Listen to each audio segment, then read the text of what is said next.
Hello, my quilting friends. My name is Leah Day, and welcome back to the Friendship Quilt Along. So today I am quilting the Crown of Scraps block. I'm going to stick with this very simple design, quilting with a walking foot, and the reason being the super scrappy nature of this block is just going to make it pretty impossible to do anything else. You're just not going to see it on the surface.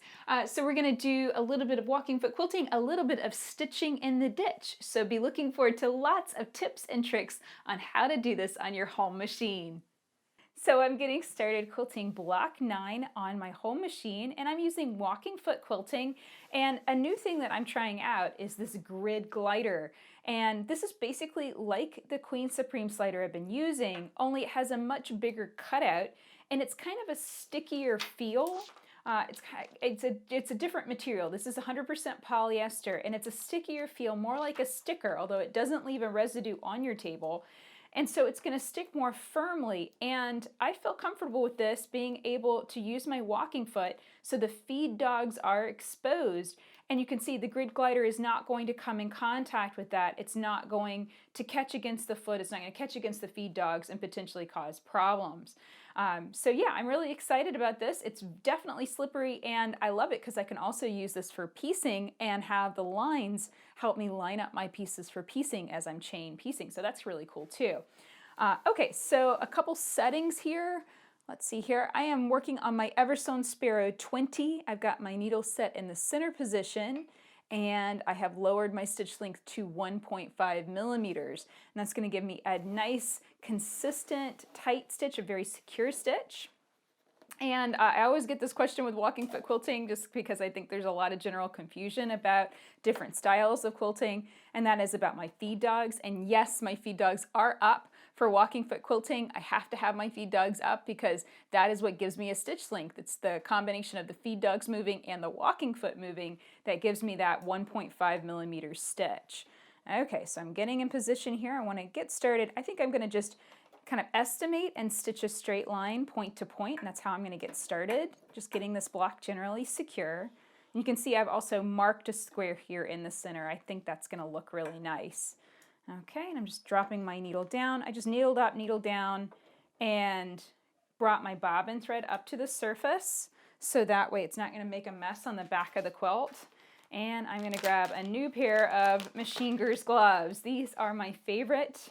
They give you a nice grip of the quilt, and as you can see they have kind of, it's like a latex coating on the tips, and that helps you grip. And I love them because they're really lightweight and they're not too tight. My hands are a small medium, and they're not too tight, and they also let your hands breathe so you're not sweating in them. So all of those reasons, these have been my favorite for years. Okay, so now we're getting started, and I'm just estimating. I kind of get to that point, and then I look at this point, the next one in line, and then just steer my way there. I don't have to mark it as long as I just keep the block moving nice and straight. Now, the trick to this is actually just kind of taking your hands off of it and letting the machine do the work. You really don't want to muscle it through. The only time that you really need to have your hands on the quilt is if you notice that it's kind of veering in the wrong direction when you're trying to do straight lines. And then, of course, whenever you've got to rotate things around and get it back in the right position. It looks like I overshot that point just a little bit, so I'm going to back up a stitch by rotating the hand wheel backwards. That looks good. I like that. And now I can get started again. And you could do a subtle curve. You know, walking foot can do more than just straight lines, although it does straight lines best, just because you have to feed the quilt straight through the machine, just like I'm showing you for walking foot quilting. So it really does straight lines best. You can do curves though, so if you wanted to, you could put a little curve in this and that would look really nice. If you wanted to kind of break up all these straight lines and sharp angles from the piecing with some nice curves in the quilting, that would be really cool. I just think this Crown of Scraps block, I really wanted to emphasize this kind of diamond pattern that we have running through the middle of it. And you know, you kind of just have to look at the block and decide, you know, what elements, what texture you want to add to it with the quilting. And also, you know, keep it really simple, keep it really soft, so the quilt doesn't end up too stiff to use on your bed. You really don't need that much quilting unless, of course, it's decorative, unless you're, just making something pretty to put on the wall. All right, one more line here.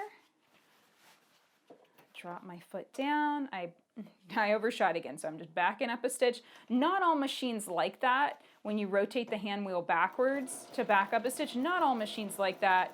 So you just have to experiment and see if your machine can handle it or not, and just see what works for you. Here we go. I've got one more, and then I'm going to stop and bury this thread. So here we go. These are my 2 thread tails from where I started. I'm going to tie those into an overhand knot. Let's just make a loop, pass the thread tails through a loop, and tighten that knot down a little bit above the quilt, just like that. So the purpose of the knot is to tie the 2 thread tails together so they don't come loose by themselves. You don't really want to get it too close to the surface of the quilt, or the knot will not tuck into the middle layer of the quilt. Now I'm running a cheater needle or a self-threading needle through the middle layer. I lift that up so I can make sure that the cheater needle's not coming through the back. I want this in the batting layer of the quilt so it's not visible, but the thread tails are long enough that they keep that knot and themselves tucked in the middle, just like so. And I have a video that's a lot more detailed, a lot more clear, a lot slower. If you want to check it out, leahday.com/hide threads. So check that out too. I can do that really fast, even with gloves on. You just have to make it a habit. There we go. Stitch to that point and just lift the foot, and I'll do the exact same thing, pulling up those thread tails to the surface, tying it off and burying it. So went ahead and stitched my center square. This is one I marked, and I decided to stitch corner to corner and then do a little bit of stitching in the ditch here. So I'm going to give you a lot of tips on stitching in the ditch. So corner to corner is easy, and you can even wobble a little bit. Like my line was a bit wobbly through there, but it's not super noticeable. It's not something that's worth picking out. This is meant to be a bed quilt. I'm not competing with it, so I don't need to worry about every single line being absolutely perfect.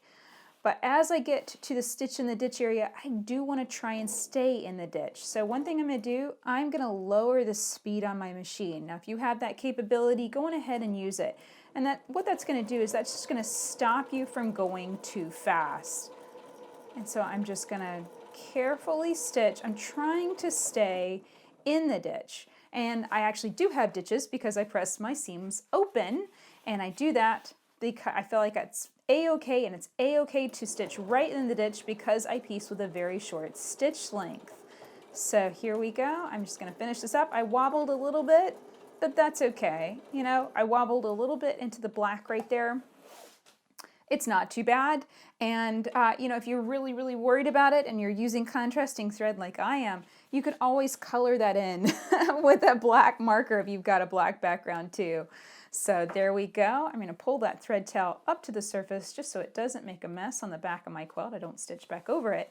And now I'll give you some more tips on stitching in the ditch, because I looked at it and decided, I really want to stitch that seam, all those seams through the center in the ditch too. I just really think that that will look nice, and then it will be, basically 4 rows of squares, and I just think that's going to set off the center really nicely. Now, if you don't like this look, or you don't want to mess with stitching in the ditch because it is slower than, being able to stitch to the side, then you could do echo ditching. And I've got lots of different videos on echo ditching.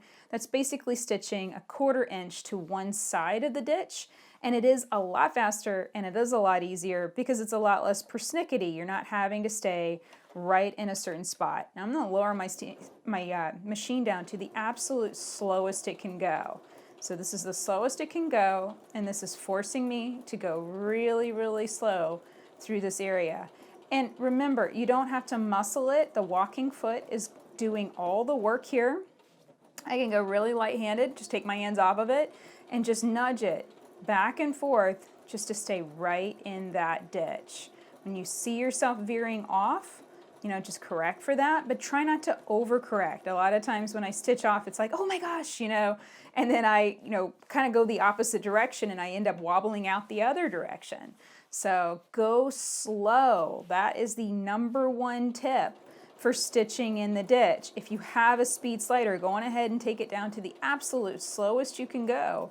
So that way, you know you're not going to hit the foot pedal and have the machine take off on you. You're having the control that you need to stay right in that ditch. And another thing, too, if you are blending your thread color, so let's say I was using black, well then I would just kind of lean towards the black side. I would just try, if I was going to veer in one direction or another, if I was going to make a mistake, I would just aim to make that mistake in the side that I was, in that fabric, over this fabric color that was blending in with my thread color. So like right here, this is almost like a gray blue. My thread would probably blend in with that pretty well. So if I veer, then I'm going to try and aim to veer on, that side of the fabric. It's kind of a funny thing to, say, well, try and make the mistakes in this area only.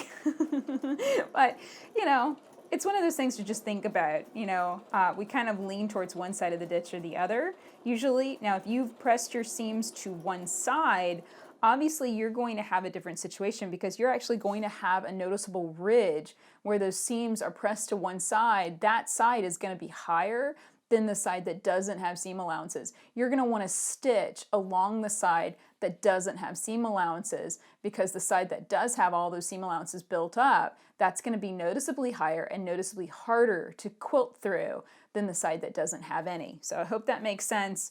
My general rule though is to press all my seam allowances open. Been doing it for years.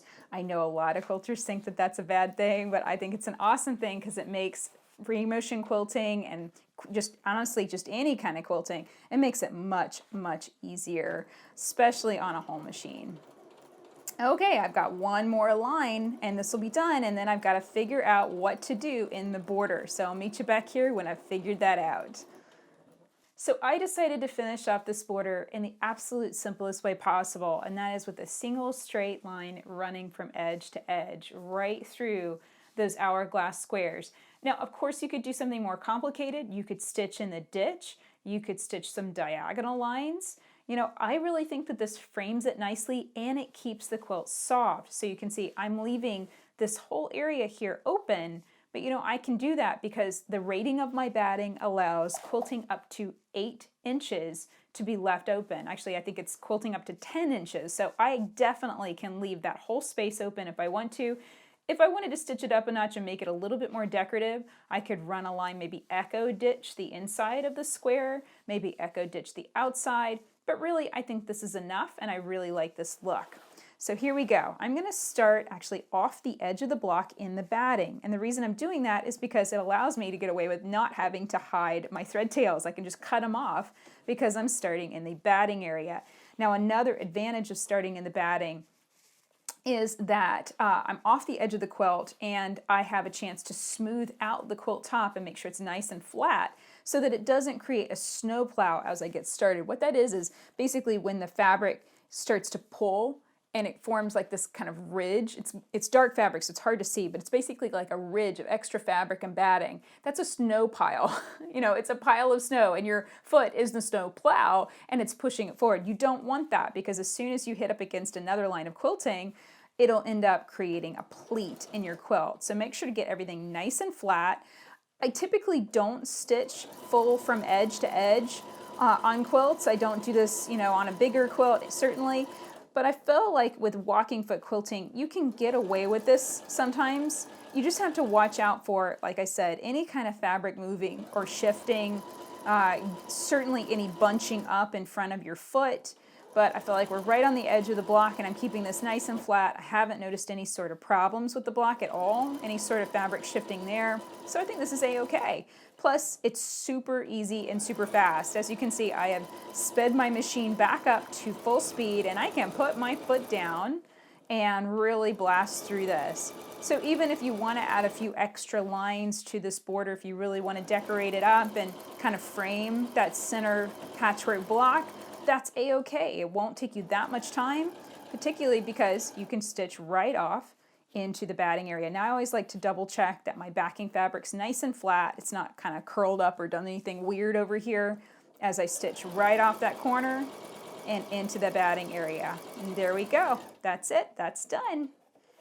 So that's it for this tutorial. I hope you enjoyed learning more about walking foot quilting and stitching in the ditch with me today. If you'd like to find the pattern for this beautiful scrappy quilt block, you can find it at leahday.com/friendship. The block pattern includes everything that you need in order to piece this block, and then I share 2 different quilting design ideas, one on a home machine and the next one will be on a long arm. So you get 2 different quilting ideas for every block. So I hope that you'll come and check that out at leahday.com/friendship. Until next time, let's go quilt.